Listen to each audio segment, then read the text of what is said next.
Hello friends, welcome to my YouTube channel learn with mind map by Mamta Verma. So friends, हम अपने आज की इस वीडियो के अंदर जो डिस्कशन करने वाले हैं वो है 1857 का जो रिवोल्ट था वो पूरे डिटेल के अंदर डिस्कशन करेंगे और अपने वीडियोस 3 पार्ट के अंदर आएगी जो कि मैं आपको बता चुकी हूँ। आज का जो वीडियो है वो सेकंड पार्ट है जिसके अंदर मैं डिस्कशन करने वाली हूँ कि जो जो एरियाज़ थे उनके जो मेन लीडर्स थे जिसने क्या किया, अंग्रेज़ ब्रिटिशर्स के साथ जो लड़ाई की, उनके कौन कौन से वो बंदे थे जो निकल के सामने आए। फर्स्ट ऑफ ऑल कौन थी? बेगम हजरत महल, मंगल पांडे, झांसी की रानी, तात्या टोपे। और इस पूरी की पूरी लड़ाई को जो लीड करने के लिए एक बंदे को रखा गया था, कौन? जो कि वो मुगल का था। क्या नाम था उसका? बहादुर शाह जफर सेकंड। ठीक है, ये उसका नाम था जो कि इस लड़ाई का लीडर कंसिडर किया गया था। लेकिन ये बेचारा बुढ़ा हो चुका था, इसके पास कोई भी नया अंदाज़ा नहीं था, कोई एक्सपीरियंस नहीं था। सो दैट्स वाई एक परफेक्ट लीडर ना होने की भी वजह से ये रिवोल्ट हार जाते हैं। कौन? इंडियंस। ठीक है, जो अपनी कंप्लीट वीडियो है ये है यूपीएससी, ईपीएफओ, एसएससी के जितने भी एग्ज़ाम्स होते हैं उन सब एग्ज़ाम्स के लिए जो अपना ये कंप्लीट कोर्स है ये सफिशिएंट है। इससे बाहर आपका कोई भी क्वेश्चन नहीं आने वाला है। ठीक है, या तो आप अभी ट्रस्ट कर सकते हो या फिर जो आपका एग्ज़ाम हो जाए ना तब आप ट्रस्ट कर लेना। ठीक है, सो फ्रेंड्स, आप इस कोर्स को ज्वाइन कर सकते हैं बिल्कुल फ्री ऑफ कॉस्ट के साथ में। सिर्फ आपको क्या करना है, चैनल को सब्सक्राइब करना है, साथ के साथ बेल आइकन को ज़रूर प्रेस कर लीजिएगा ताकि आपको मेरी आने वाले वीडियोस की नोटिफिकेशन मिल जाए। सो फ्रेंड्स, लाइक करें, कमेंट करें और शेयर करें किसके साथ? अपने फ्रेंड्स के साथ में। सो आज की वीडियो को स्टार्ट करते हैं। कुछ इमीडिएटली क्लोजेस होते हैं किसके? इस रिवोल्ट के होने के। इमीडिएटली कौन सा ऐसा रीज़न था जिसकी वजह से जो रिवोल्ट है वो होने स्टार्ट हो जाती है?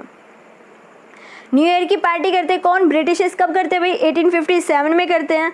1857 में न्यू ईयर की पार्टी कर रहे होते हैं और पार्टी के अंदर एक नई चीज़ को इशू करते हैं। नई चीज़ क्या इशू की? इन्होंने यहाँ पे एक रिफल को इशू किया गया जिसका क्या नाम था? P 1853 या फिर पैटर 1853 आप बोल सकते हो। इसको इशू कर दिया जाता है। इसको जब इशू कर दिया गया तो ये एक सस्पेंस क्रिएट हो गया। कुछ बंदों को ये चीज़ पता चली कि जो ये कार्टिलेज है इसके अंदर जो ग्रीस लगा हुआ है वो काव का और पिग का मिक्सचर है।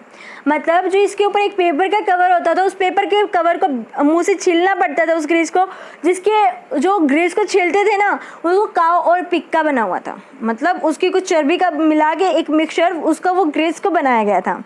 ये बात का जो सस्पेंस था वो एक बंदे को पता चलता है जो कि कहाँ? दमदम वाले एरिया में। दमदम से फिर ऐसे ही सीरीज कंटिन्यूसली चलती रहती है और हर एक जहाँ पे इनकी क्या थी, जहाँ भी कहीं भी इनकी आर्मी थी वहाँ तक ये सारी बातें पहुँच जाती है। और हर एक आर्मी जो भी इंडियंस थे, जो भी मुस्लिम कम्युनिटी के थे, सबके अंदर सस्पेंस बन जाता है। मतलब क्यों? क्योंकि जो काव थी वो इंडियंस के लिए काफ़ी रिस्पेक्टफुल थी और जो पिग होता है वो मुस्लिम कम्युनिटी के लिए काफ़ी रिस्पेक्टफुल होता है। आप सबको पता होगा। सो दोनों की क्या होगी? रिलीजन पे बात आ गई। जब भी रिलीजन पे बात आती है तब भी क्या होता है? इंडियंस क्या कर देते हैं? रिवोल्ट कर देते हैं। मतलब जब तक उन पे होती है तब तक वो सहन करते हैं। एट लास्ट जब वो पूरे का पूरा घड़ा भर जाता है ना तो वो घड़ा फूट जाता है। ठीक है, मैं बोलते हैं ना पाप का घड़ा भरने के बाद क्या होता है? फूटता ही फूटता है। ऐसा ही कुछ हुआ यहाँ पे। कुछ सडनली ट्रांसफ़र करने लगे क्या? चपाती। कुछ एक ऐसा इन्होंने मूवमेंट चलाया कि हम क्या करेंगे? चपाती को ट्रांसफ़र करेंगे। चपाती को ट्रांसफ़र करेंगे, क्यों करेंगे? मतलब ब्रिटिशर्स ने मतलब ध्यान नहीं दिया ज़्यादा, लेकिन बाद में उनका जब ध्यान जाता है ना तो वो देखते हैं कि मतलब क्या, मतलब पंगा क्या है ये, अपनी जो चपाती क्यों ट्रांसफ़र कर रहे हैं?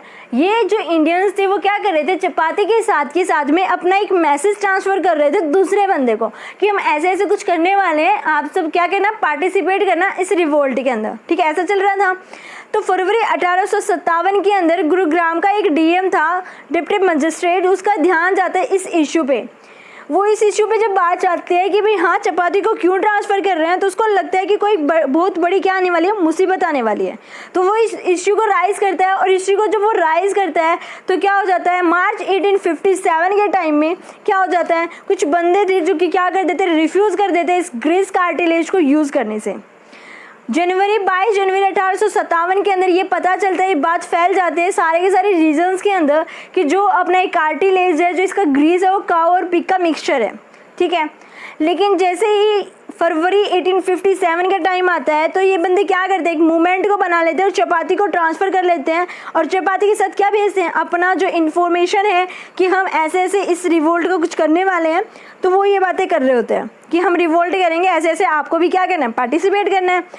फिर मार्च का जब टाइम आता है, मार्च 1857 के टाइम में, तो ये रिफ्यूज़ कर देते हैं क्या, रीयूज़ करना किसको, एक ग्रेस कार्टिलेज, जो कि इन्होंने क्या किया था, इश्यू किया था कब, 1857 की न्यू ईयर पार्टी में। याद रखना, ये सब हो जाएगा। उसके बाद क्या आता है, उसके बाद जो नेक्स्ट बंदा है वो है 9 मार्च 1857। 9 मार्च 1850 का 7 का टाइम आता है, जिसके अंदर जो भी सैनिक थे, जो भी आर्मी वाले बंदे थे, वो 19th बंगाल नेटिव इन्फेंट्री के बंदे थे। मतलब यह एक कुछ भी छावनी का इन्होंने क्या रख दिया था, नाम रखते चले गए थे। इसका नाम था 19th बंगाल नेटिव इन्फेंट्री। इसलिए क्या करते, रिफ्यूज़ करते। ये कौन सी थी, बहरामपुर की, ये क्या थी, इन्फेंट्री थी बहरामपुर के अंदर भी। 9 मार्च 1857 के टाइम में इसके यूज़ करने से क्या कर दिया जाता है, मना कर देते हैं। फिर बात आती है किसकी, 23 मार्च की। 23 मार्च के अंदर क्या होता है, वहाँ का एक जनरल था गर्ग एंसन। ये कौन था, जो क्या बोला गया मैंने, जनरल गर्ग एंसन। ये क्या बोलता है, ये कहता है कि भी जो यहाँ पे इश्यू कर रखी है ना हमने आपको, ये क्या, जो कि हम कार्टिलेज दे रहे हैं, ये आप अभी क्या है, इसके बीच में सस्पेंस चल रहा है। तो ये क्या बोलते हैं, जो यहाँ पे सस्पेंस चल रहा है ना, ये आप तब तक इसका यूज़ नहीं करोगे जब तक कि आगे से ऑर्डर नहीं आ जाता। आगे से कहाँ से, मेरठ से। जब तक वहाँ से ऑर्डर नहीं आ जाता तब तक क्या कर दिया इसने, इसके यूज़ से रोक लगा दिया। ठीक है, इतना याद रहेगा। इसके यूज़ पे इसने रोक लगा दिया, किसने, जनरल गर्ग एंसन ने। ये कौन था, कोई भी पूछेगा कि जो जनरल गर्ग एंसन वाला बंदा था कौन था, कमांडर इन चीफ था। कमांडर इन चीफ था कहाँ का, इंडिया का। Commander in chief in India के अंदर था कौन, जनरल गर्ग एंसन। उसके बाद 29 मार्च आ जाता है 1857 के टाइम में। लेकिन जब ये इसको बोलता है कि अभी इसका यूज़ नहीं करना, तो बंदों के अंदर तो क्या थी, आग भड़क उठी थी, और क्या वो मानने वाले नहीं थे। तो 29 मार्च 1857 के अंदर जो बैरकपुर छावनी थी, बैरकपुर छावनी के अंदर क्या होता है, कौन बंदा था, मंगल पांडे। बैरकपुर छावनी के अंदर मंगल पांडे था। ये क्या थी, जो 34th बंगाल नेटिव इन्फेंट्री की क्या थी, यहाँ पे एक पूरी की पूरी फौज थी, आर्मी रहती थी। क्या नाम था, 34th बंगाल नेटिव इन्फेंट्री। ठीक है, इसमें कौन था, मंगल पांडे थे। मंगल पांडे मतलब बैरकपुर छावनी थी कहाँ, 34th बंगाल नेटिव इन्फेंट्री के टाइम। ठीक है, उसके बाद क्या करता है, ये क्या करता है, वार्न करता है किसको, ब्रिटिशर्स को, कि भाई जो भी आप ये कर रहे हो ना, हम ये सब नहीं करने वाले। मतलब जो आप हमें दे रहे हो कार्टिलेज, हम इसका यूज़ नहीं करने वाले। मना कर देता है। अगर ये मना कर देता है तो कुछ ना कुछ तो उल्टा होना ही था। अगर ये कुछ ना कुछ मना करता है तो ब्रिटिश इसको वॉर्न करने के बाद ये क्या होता है, एक अकेला आदमी उस पूरी के पूरी जितने भी यहाँ पे आर्मी में के मैन थे उनको क्या कर रहा है, लीड कर रहा है। बाद में इसको क्या कर दिया जाता है, फांसी पे लटका दिया जाता है। कब, 8 अप्रैल 1857 के टाइम पे। कब, 8 अप्रैल 1857 के टाइम में इसको क्या कर दिया जाता है, हैंग कर दिया जाता है। क्योंकि अकेला एक मैन था जो कि सारे के सारे बंदे पीछे, और ये क्या करता, लीड कर रहा था सबसे आगे। मतलब इसने ब्रिटिशर्स को वॉर्न किया। वॉर्न करने के बाद क्या हो जाता है, इसको वो फांसी पे चढ़ा देते हैं 1857 के टाइम पे। उसके बाद एक दूसरे बंदे को भी फांसी पे लटका दिया जाता है। एक और था कौन, 11 अप्रैल, कौन था, इसराइल पांडे। इसको भी क्या कर दिया जाता है, हैंग कर दिया जाता है। ठीक है, हैंग कर दिया जाता है इनको। अब यहाँ पे क्या होता है, ये मंगल पांडे की भी डेथ हो जाती है और किसकी भी, इसराइल पांडे को भी हैंग कर दिया जाता है। कब, 1857 के टाइम पर, और टाइम पीरियड था अप्रैल का। इतना सब हो जाता है। इतना सब होने के बाद एक नई चीज़ आती है 10 मई 1857 के टाइम पे। 10 मई 1857 के टाइम में 85 कौन थे, 85 स्पाइसेस से, वो क्या थे, 20th and 11th Bengal regiment के थे। 20th and 11th Bengal infantry regiment के बंदे थे, जो कि क्या था, 3rd इंडियन की जो भी क्या थी, पूरी की पूरी आर्मी थी। तो यहाँ पे क्या होता है, जो ये बंदे थे पूरे के पूरे 85, ये क्या बोलते कि भाई दिल्ली चलो। यहाँ से ये नारा निकल के आता है, जो कि क्या था, कोई भी एक स्लोग था क्या, दिल्ली चलो वाला। ये क्या बोलते हैं कि हम दिल्ली जाएंगे और दिल्ली जाके क्या करेंगे, जो कि अपने मुगल थे वही हमें क्या करें, लीड करें, ताकि हम जो ये रिवोल्ट है, जो ब्रिटिशर्स आए हुए हैं, इनको उखाड़ के फेंक दें। ठीक है, इनने एक चीज़ बनाई। ये जब ये दिल्ली जा रहे थे, इन्होंने बोला कि कोई भी अगर रास्ते में यूरोपियंस आ जाता है तो हम उसे क्या करेंगे, मार के फेंक देंगे एक तरफ। तो इसी बीच में कोलन जो भी यहाँ पे कर्नल था, कौन, रिप्ले था, ये जब दिल्ली जा रहे थे तो रास्ते में आ जाते हैं और इसका क्या कर देते हैं, काम तमाम कर देते हैं। जब ये दिल्ली की तरफ जा रहे थे तो यहाँ पे कर्नल रिप्ले आते हैं, जिसको ये दिल्ली के जो बीच रास्ते में आते थे इसको मार के गिरा देते हैं। तो जब ये बहादुर शाह जफर के पास जाते हैं, ये कौन था, मुगल का एम्परर था कौन, बहादुर शाह जफर, और इसके बेटे का नाम था मिर्ज़ा ज़हीरुद्दीन जी भी बहादुर शाह जफ़र के पास जाते हैं लाल किले के पास में, तो ये बोलते हैं कि भाई अब आप ही हमें लीड करोगे। बहादुर शाह जफ़र कहते हैं भाई नहीं, मैं तो बूढ़ा हो चुका हूँ, मुझसे नहीं होने वाला। तो बोलते भाई चाहे कुछ भी करो, आप बैठे रहना एक तरफ में, जो लीड करना है वो हम कर लेंगे, लेकिन आपको क्या करना है, आपको सिर्फ और सिर्फ ये करना है कि हाँ आप हमारे क्या हो, लीडर हो, बोलने के लिए लीडर हो, बाकी काम हम खुद देख लेंगे, हम खुद उखाड़ फेंकेंगे। इसका बेटा जो मीर कौन था, ज़हीरुद्दीन था, उसको क्या बना दिया जाता है, चीफ कमांडर बना दिया जाता है, आर्मी का बना दिया। ठीक है, बहादुर शाह जफ़र जो थे सारे बंदे इज्जत दे रहे थे, मान जाते हैं कि भाई चलो ठीक है, मैं बनूंगा तुम्हारा लीडर। मान गया। मानने के बाद क्या हो जाता है, जब मई का टाइम आता है, मई 1857 का टाइम आता है, तो यहाँ पे 81st इन्फेंट्री का जो बंदे थे वो क्या कर लेते हैं, कैप्चर कर लेते हैं किसको, गोविंदगढ़ को, जो कि कहाँ था, अमृतसर के अंदर। कैप्चर कर लेते हैं किसको, गोविंदगढ़ को, जो कि अमृतसर के अंदर था। जो ये सारे के सारे बंदे थे वो क्या हो जाते हैं, लाहौर चले जाते हैं। तो वहाँ पे जो एक मेन बंदा था, मियान मीर जो बंदा था वो कंट्रोल कर लेता है इस म्यूटनी को वहाँ पे फैलने से। क्यों, जितने भी बंदे थे जो भी यहाँ पे बाहर निकल के आ रहे थे, जो भी यहाँ पे इसके अंदर पार्टिसिपेट कर रहे थे, उन सबको क्या कर देता है, मार देता है। मार दिया कब, 10 मई 1857 के टाइम पे। ठीक है, हो जाता है। अब आते हैं 14 मई की बात। 14 मई 1857 के बाद में जो कैनिंग होता है वो ऑर्डर देता है किसको, क्वीन रेजिमेंट को, कि आप जल्दी से फटाफट क्या करो, कलकत्ता आ जाओ। अब सारी की जगह पे क्या हो रहा है, रिवोल्ट्स हो रहे हैं, मतलब कहीं भी कुछ चैन की बात है ही नहीं, क्योंकि अब क्या आ चुका है, कैनिंग आ चुका है। पहले कौन गया, डलहौजी गया। डलहौजी ने क्या किया, सारी की चीज़ों पर पानी फेर के गया था, हर एक जगह पे आग लगा के। तो कौन गया था, डलहौजी गया था, लेकिन भुगतना किसे पड़ता है, कैनिंग को पड़ता है। कैनिंग क्या करता है, जो क्वीन रेजिमेंट थी उसे कंटेक्ट करता है। कंटेक्ट करने के बाद वो क्या बोलता है उन्हें कि आप फटाफट जितने भी आपके पास आर्मी है, जो भी चीज़ें हैं, वो आप कलकत्ता के अंदर भेज दो। टेलीग्राफ के अंदर मैसेज भेज देता है किसके, गवर्नर ऑफ बॉम्बे के पास, कि आप हमें क्या करो, फोर्स को सेंड कर दो। उसका नाम क्या था, एल्फिंस्टोन जो भी एक बंदा था गवर्नर ऑफ बॉम्बे का, उसको क्या बोलता है, टेलीफोन करके, टेलीग्राफ करके, कि आप क्या करो, अपनी जो भी फोर्स आपके पास उसे कलकत्ता के अंदर भेज दो। जो कि डलहौजी था वो बहुत सारे अच्छे काम करके गया था। अच्छे काम मतलब जैसे कि टेलीग्राफ को लेके आना, या फिर आपका ट्रांसपोर्ट सिस्टम को मजबूत करना, रेलवेज़ को मतलब ज़्यादा इम्प्रूव करना, ये सब किसके टाइम होता है, डलहौजी के टाइम पे हुआ था। तो ये क्या करता है, ट्रांसपोर्ट को सेंड करने के लिए बोलता है किसको, जो कि उनकी बर्मा के वाले एरिया के अंदर लगी हुई थी, मतलब bring back to the force on Burma, transport के थ्रू आप जो बर्मा के अंदर फोर्स है उसे कलकत्ता के अंदर भेज दो। और लेटर लिखता है किसको, एलिंग को, जो कि सिंगापुर के अंदर थे। उन्हें बोलता है कि आपका जो भी आपके पास तोप्स वगैरह हैं उन सबको क्या करो, ट्रांसपोर्ट सिस्टम के थ्रू हमें सेंड कर दो। ठीक है, इन्हें सारी जगह से हर बंदे को कांटेक्ट किया, और कांटेक्ट करने के बाद सबको क्या किया, कलकत्ता के अंदर बुला लिया, और वहाँ पे बैठ के क्या करेगा, मीटिंग करेगा। मीटिंग कर लेता है, सारी चीज़ें समझा देता है कि आप ऐसे ऐसे ना, आपको यहाँ की चीज़ को लीड करना, आपको वहाँ की करना है। जो पूरे का लीडर होगा वो भी बना दिया जाता है। अब धीरे धीरे क्या हो जाता है, लखनऊ, इलाहाबाद, कानपुर, बरेली, बनारस एंड झांसी, इन सब में रिवोल्ट धीरे धीरे फैलने लग जाते हैं। तब क्या होता है, जब सीज़ किया जाता है किसको, कानपुर को सीज़ किया जाता है। जब कानपुर के अंदर कौन था, नाना साहिब था। नाना साहिब के पास ब्रिटिशर्स जाते हैं क्या करने के लिए, सपोर्ट मांगने के लिए। क्यों, क्योंकि जो जगह जगह पे क्या हो रहे थे, रिवोल्ट्स हो रहे थे। कहाँ नहीं हो रहे थे, कानपुर के अंदर नहीं हो रहे थे। तो क्या करेंगे, नाना साहिब से क्या मांगेंगे, हेल्प मांगेंगे। तो क्या करेंगे, नाना साहिब से बोला कि आप हमारी हेल्प करो, और जो भी हमारी फैमिली है हम उसे क्या करेंगे, आपके जो भी आपका एरिया है यहाँ पे हम उसे छोड़ देंगे, आप उन्हें क्या करना, सेफली रख लेना। तो इन्हें क्या करते हैं, ब्रिटिश शिफ्ट कर देते हैं अपनी फैमिली को कानपुर, सेफ्टी के लिए भेज देते हैं यहाँ पे। तो नाना साहिब के पास क्या होता है, फिर भी कुछ जो भी यहाँ पे क्या थे, रिवोल्यूशनरी जो एक्टिविटीज़ थी वो यहाँ पे भी होने लग जाती हैं। तो ये क्या करते हैं, नाना साहिब को बोलते हैं ब्रिटिश, मतलब ये क्या चीज़ है, मतलब ये क्या हो रहा है, हमने आपको क्या बोला था कि सेफ्टी से रखना, मतलब आप करना क्या चाहते हो। तो नाना साहिब बोलता है कि आप सरेंडर कर दो अपना खुद का, उसके बाद मैं आपको सेफली बाहर निकाल दूंगा। तो ये कहते चलो ठीक है। तो जो ब्रिटिशर्स थे वो क्या कर देते, सरेंडर कर देते। अब आप बोलोगे क्यों किया, क्योंकि 15 जुलाई तक जो ब्रिटिशर्स की जितनी भी आर्मी थी, जितने भी यहाँ पे उनके ट्रांसपोर्ट सिस्टम को इन्होंने मंगवाया था कलकत्ता के अंदर, वो 15 जुलाई तक नहीं आते हैं। जब 16 जुलाई को वो सारी चीज़ें आ जाती हैं तो ब्रिटिशर्स क्या कर देते हैं, अटैक कर देते हैं। अटैक करने के बाद नाना साहिब को यहाँ से भागना पड़ जाता है, और ये भाग के कहाँ जाते हैं, नेपाल के अंदर जाते हैं।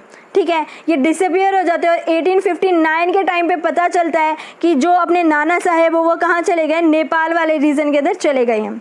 अब आप बोलोगे कि भाई ऐसे कैसे, 15 जुलाई तक तो आई नहीं, 16 जुलाई को एकदम आ जाती हैं, क्योंकि जब ये 15 जुलाई को ये स्टेज आती है कि जो ब्रिटिशर्स है वो सरेंडर कर देते हैं, तो इसके अंदर क्या थे, 200 यूरोपियंस थे जो कि इसके अंदर मारे जाते हैं, ठीक है, मार दिए जाते हैं। लेकिन 16 जुलाई को क्या होता है, ब्रिटिशर्स जीत जाते हैं और जो नाना साहिब उसको भागना पड़ जाता है, भाग लिए नाना साहिब। तो अब बात आती है लखनऊ के अंदर। लखनऊ के अंदर कौन थी, बेगम हजरत महल थी, जो कि मैं आपको बता चुकी हूँ, अवध वाले रीजन के अंदर थी। इनका क्या कर लिया था, एनेक्स कर लिया था, किसने, डलहौजी ने, क्या कह के कि आप क्या हो, यहाँ के अच्छे एडमिनिस्ट्रेटिव पावर्स को नहीं कंट्रोल कर पा रहे हो। तो वाजिद अली शाह, ये कौन थे, इनके हस्बैंड थे, किसके, हजरत महल के, याद रख सकते हो। ये भी बहुत अच्छी क्या थी, एक लीडर बन के सामने आई थी इस रिवोल्ट के अंदर। देन बात करते हैं ग्वालियर के। ग्वालियर के अंदर थे तात्या टोपे। तात्या टोपे कौन थे, रानी झांसी का भी सपोर्ट करते हैं और नाना साहिब का भी करते हैं। तात्या टोपे एक ऐसा बंदा जो झांसी की रानी का भी सपोर्ट करता है और किसका, नाना साहिब का भी, और खुद भी अकेला इस रिवोल्ट के अंदर पार्टिसिपेट करता है। फर्स्ट ऑफ ऑल ये क्या करता है, कानपुर के अंदर था तो जनरल एक विजडन था, उसको क्या कर देता है, ये उस पर अटैक कर देता है, उसको मार दिया जाता है। तो ये उसके बाद क्या हो जाता है, एक दूसरा बंदा था जो कि कर्नल कोलिन था, उसे क्या कर देते हैं, वो डिफीट कर देता है, किसको, तात्या टोपे को। उसके बाद ये कहाँ चला जाता है, इसको भाग लिया जाता है, कहाँ पे, बुंदेलखंड के अंदर, बुंदेलखंड के जंगलों में चला जाता है। और वहाँ क्या करता है, वहाँ जाने के बाद ये वो एक गोरिल्ला वॉर करता है। गोरिल्ला के अंदर मतलब छुप छुप के क्या करने देता है, वॉर करने लग जाता है ब्रिटिशर्स के ऊपर, और उन पे जो भी तीर था या फिर जो भी गोली चलानी थी चला के फिर से छिप जाना। ये क्या होता है, ये गोरिल्ला वॉर थी, क्योंकि ब्रिटिशर्स इस वॉर से क्या थे, अनजान थे। अब बात करते हैं झांसी की। झांसी के अंदर होता क्या था, झांसी के अंदर कौन था, हीरोज था। झांसी के अंदर कौन था, हीरोज था। हीरोज क्या करता है, हीरोज झांसी वाली रानी लक्ष्मीबाई को बोलता है कि आप कर दो, सरेंडर कर दो। और झांसी की रानी के पास क्या था, खुद का बेटा तो था नहीं, तो क्या करते हैं, सन को अडॉप्ट कर दे, जिसका नाम क्या था, आनंद राव, ठीक है, आनंद राव इसका क्या नाम था, बेटे का नाम था, जो कि आगे था अडॉप्टेड सन था। 23 मार्च 1858 के अंदर झांसी की रानी को क्या कहा जाता है कि आप सरेंडर कर दो, और वो सरेंडर नहीं करते, वो इनके इस चांस को रिफ्यूज़ कर देती है और लड़ाई लड़ते हैं 2 वीक तक, मतलब 14 दिनों तक वो लड़ाई को लड़ती हैं। और इस बीच में तात्या टोपे भी उन्हें क्या कर लेते हैं, ज्वाइन कर लेता है, और ब्रिटिश क्या कर लेते हैं, कैप्चर कर लेते हैं झांसी को। कब, 31 मार्च को ब्रिटिश किस क्या कर लेते हैं, कैप्चर कर लेते हैं झांसी को 31 मार्च के अंदर। 23 मार्च को क्या था, इनको क्या बोला गया था, सरेंडर करने के लिए। 31 मार्च को इन्होंने क्या कर दिया, झांसी को कैप्चर कर लेते हैं। तो झांसी की रानी और तात्या टोपे जो थे वो क्या करते हैं, ग्वालियर के अंदर चले जाते हैं, ग्वालियर के किले के अंदर, लेकिन वहाँ भी ब्रिटिश इन्हें ढूंढ लेते हैं। तो जून 1858 के अंदर कल्पी के अंदर क्या होता है, झांसी की रानी शहीद हो जाती है। कहाँ, कल्पी के अंदर। कल्पी एक बिहार के अंदर एरिया है। और जो आनंद राव थे, आनंद राव को क्या दी जाती है, पेंशन देके वहाँ का जो कंट्रोलर है वो बना दिया जाता है। क्योंकि जब झांसी की रानी क्या कर रही थी, इस रिवोल्ट के अंदर शामिल होती है, तो आपने देखा होगा जो आनंद राव बहुत छोटे थे, इन्हें क्या करते, पीठ पे बांध के लड़ रही होती है, तो वो आप देख सकते हो। तो जून 1858 के अंदर कल्पी के अंदर झांसी की रानी की डेथ हो जाती है। नेक्स्ट आता है अराहा। अराहा के अंदर क्या होता है, अराहा के अंदर एक चीज़ आती है कि जो वहाँ पे एक कौन थे, कुंवर थे, कुंवर सिंह थे, जिनकी एज थी 80 साल। कुंवर सिंह थे जिसकी एज थी 80 साल, जो कि कहाँ थे, बिहार के अंदर थे। ये अराहा एक म्यूटनी का नाम दिया गया, जो कि एक जगह है, ठीक है, कहाँ, ये बिहार के अंदर। ये क्या करते हैं, लड़ाई करते रहते हैं 1 साल तक। अब 80 साल का जो बंदा है वो ब्रिटिश से 1 साल तक लड़ाई कर गया। आप देख सकते हो कितना टैलेंटेड था, कितना अच्छा बंदा होगा। और उसके बाद क्या होता है, उसके बाद जो बहादुर शाह जफर होता है वो उसको क्या कर लिया जाता है, अरेस्टेड कर लिया जाता है। जो बहादुर शाह था उसे अरेस्ट कर लिया जाता है हडसन के द्वारा। हडसन ने क्या किया था, अब आप याद करो, जो भी हडसन था, मैंने हीरोज बोला या फिर कैंपबेल, जो भी बंदे थे इनके नाम आपको याद रखने हैं। एट लास्ट मैं आपको इसकी क्या करूँगी, पूरी की पूरी एक पेज पे अच्छे से नोट डाउन कर रखा है, वो आप वहाँ से स्क्रीनशॉट ले सकते हो, ठीक है। तो मैंने क्या किया, उसके बाद बहादुर शाह जफर जो थे उसको अरेस्ट कर लिया जाता है हडसन के थ्रू, और उसके 2 बेटे थे, उन दोनों के दोनों बच्चों को मार दिया जाता है। किसके थ्रू, ब्रिटिशर्स के थ्रू मार दिया जाता है उसके दोनों के दोनों बेटों को। और जो बहादुर शाह था उसको क्या कर दिया जाता है, रंगून भेज दिया जाता है, ठीक है। उसके बाद जो दिल्ली के अंदर जो भी यहाँ पे काम हुआ वो किसने किया, जोन्स निकलसन ने किया। कानपुर के अंदर किसने, कैंपबेल ने किया था। सारे के सारे जो भी रिवोल्ट्स थे। अब जो भी इंपॉर्टेंट सेंटर्स बने थे उन लीडर्स के वो डिस्कशन कर लेते हैं। सेंटर जैसे दिल्ली था, बरेली, कानपुर, लखनऊ, झांसी, इलाहाबाद और जगदीशपुर। जगदीशपुर बिहार के अंदर एरिया है। जो इंडियंस लीडर थे दिल्ली के अंदर, बहादुर शाह सेकंड जो कि जफर के नाम से था, और बख्त खान। और इसने किसने, निकलसन और हडसन ने इन्हें क्या किया था, इनका सामना किया था। बरेली के अंदर सेम ही थे। उसके बाद आता है कानपुर। कानपुर के अंदर नाना साहिब और तांत्या टोपे। नाना साहिब और कौन, तांत्या टोपे थे, जिसको कैंपबेल ने कंट्रोल किया था। कैंपबेल ने क्या किया था, इनका सामना किया था। उसके बाद आते लखनऊ की। लखनऊ के अंदर कौन थे, बेगम हजरत महल। इसका भी किसने किया था, कैंपबेल ने। क्योंकि कानपुर और लखनऊ पास पास में, तो कैंपबेल ने ये दोनों का क्या किया था, आमना सामना किया था। देन आती है झांसी की बात। झांसी के अंदर रानी लक्ष्मीबाई और कौन थे, तांत्या टोपे भी थे, और फिरोजाबाद मौलवी अहमदुल्ला शाह, इसको हीरोज़ ने इसका सामना किया था। उसके बाद इलाहाबाद के अंदर लियाकत अली, जिसको कॉलिन नील ने सामना किया था। देन जगदीशपुर के अंदर कुंवर सिंह थे और अमर सिंह थे। कौन थे, कुंवर सिंह थे और क्या थे, अमर सिंह थे, जिसका विलियम टेलर और विनकेंट आयर ने किया था। आमना सामने इन सबका देख लेना, अच्छे से क्वेश्चंस आ सकते हैं, ठीक है। नेक्स्ट करते हैं कि हमारे जो छोटे छोटे रिवोल्ट्स भी हुए थे कुछ एरियाज़ के अंदर, जैसे पटना, फैज़ाबाद, फतेहपुर, अवध, रोहिलखंड और मथुरा और मेरठ। इन सब के अंदर जो अपने छोटे छोटे लीडर्स थे उनका नाम आप ध्यान से याद रख लेना। ये आपका कभी कभार आ सकते हैं क्वेश्चंस के अंदर, ठीक है, आप अच्छे से देख लेना। उसके बाद बात करते हैं जो ब्रिटिश के हेल्पर्स थे, जिस वजह से जो रिवोल्ट थी वो ज़्यादा अच्छे से नहीं हो पाते। क्यों, क्योंकि ब्रिटिशर्स को जो कुछ बंदे थे वो क्या कर रहे थे, हेल्प कर रहे थे। हेल्प मीन टू से क्या, जैसे होलकर थे इंदौर के अंदर, लेकिन होलकर तो क्या कर रहे थे, सपोर्ट कर रहे थे। लेकिन जो पेशवा थे नाना साहिब, वो क्या कर रहे थे, ब्रिटिश से लड़ रहे थे। उसके बाद मान सिंह जो कि ग्वालियर के अंदर था, वो भी क्या करता है, ब्रिटिश का साथ देता है। निज़ाम जो कि हैदराबाद के अंदर था, शुरू से ही इनका चमचा था, वो भी साथ देता है किसका, ब्रिटिश का। फिर सिख रूलर थे जो कि पटियाला के अंदर थे, वो भी साथ नहीं देते इस रिवोल्ट के अंदर। क्यों, क्योंकि जो इनका पूरा का पूरा लीडर जो इनको कंट्रोल करने वाला था कौन था, एक मुगल था। और मुगल से जो कि कौन थे, सिख थे, पहले से ही नाराज़ रहते थे। क्यों, क्योंकि इनके जो कुछ ज़्यादा अच्छे गुरु थे उनका कुछ रिलेशन है इनसे, आपको पता ही होगा। उसके बाद दिनकर राव थे जो कि ग्वालियर के अंदर थे, और शेल्स जंग हैदराबाद के अंदर। और साथ के साथ में कुछ जमींदार थे, जमींदार और कुछ हायर फैमिली के मेंबर्स, जैसे कि कोई अमीर फैमिली, वो भी क्या थे, न्यूट्रल रहे इस रिवोल्ट के अंदर। कुछ रेलवे, टेलीग्राफ और पोस्टल सर्विसेज जो थी उन्होंने भी क्या किया, साथ दिया ब्रिटिश का, क्योंकि उन्होंने फटाफट क्या करवा लिया, पोस्टल का यूज़ किया और साथ के साथ रेलवे और टेलीग्राफ का। अगर बाई चांस वो बंदे साथ ना देते तो क्या होता, मे बी क्या होता, ये जो अपनी रिवोल्ट्स है ये यहाँ पे इंडियंस जीत जाते और ब्रिटिश यहाँ से चले जाते। सो नेक्स्ट बात करते हैं, यहाँ पे कुछ रीजंस होते हैं किसके, इसके फेलियर होने के। क्या थे, फर्स्ट ऑफ ऑल कोई भी प्रॉपर लीडर नहीं था। सेकंड, कोई भी यहाँ पे मार्च सपोर्ट नहीं मिल रहा था, मतलब हर बंदा अपने अलग अलग से लड़ाई कर रहा था, कोई भी इकट्ठे होकर अच्छे से लड़ाई नहीं कर रहा था। अगर सारे इकट्ठे होकर लड़ाई करते तो ये जो रिवोल्ट थी ये जीत ली जाती, किसके द्वारा, इंडियंस के थ्रू। नेक्स्ट आती थी no running the princes support, जो यहाँ पे कोई भी रूलिंग था, जो भी प्रिंस था उसको कोई भी सपोर्ट नहीं मिल रहा था। जो भी यहाँ पे रूल कर रहा था एरिया के अंदर कोई भी ऐसा नहीं था जो सपोर्ट करे। सेकेंड, यहाँ पे कुछ बैग जो पीछे से पीठ के पीछे छुरा घोंपने वाले बंदे थे वो भी यहाँ पे बहुत थे, जैसे कि आपको मान सिंह का पता ही होगा, ठीक है।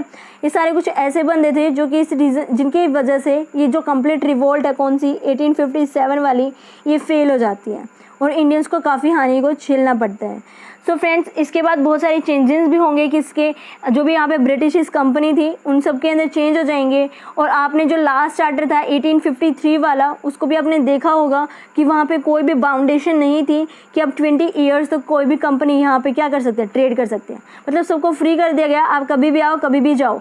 लेकिन यहाँ पे क्या हो जाता है, पार्लियामेंट का कंट्रोल ज़्यादा हो जाता है और जो ब्रिटिश कंपनी है उसका कंट्रोल बहुत कम हो जाता है, ठीक है। सो फ्रेंड्स, जितना भी मैंने आज बताया आप उसे रिवाइज़ कीजिएगा, अच्छे से हर चीज़ को लर्न कीजिएगा। कहीं भी डाउट है तो आप कमेंट सेक्शन का यूज़ कीजिएगा और मुझे कमेंट सेक्शन के अंदर अपने डाउट्स को ज़रूर बताएं। अगर आपको वीडियो अच्छी लगती है तो आप शेयर करें अपने फ्रेंड्स के साथ और चैनल को ज़रूर सब्सक्राइब करें।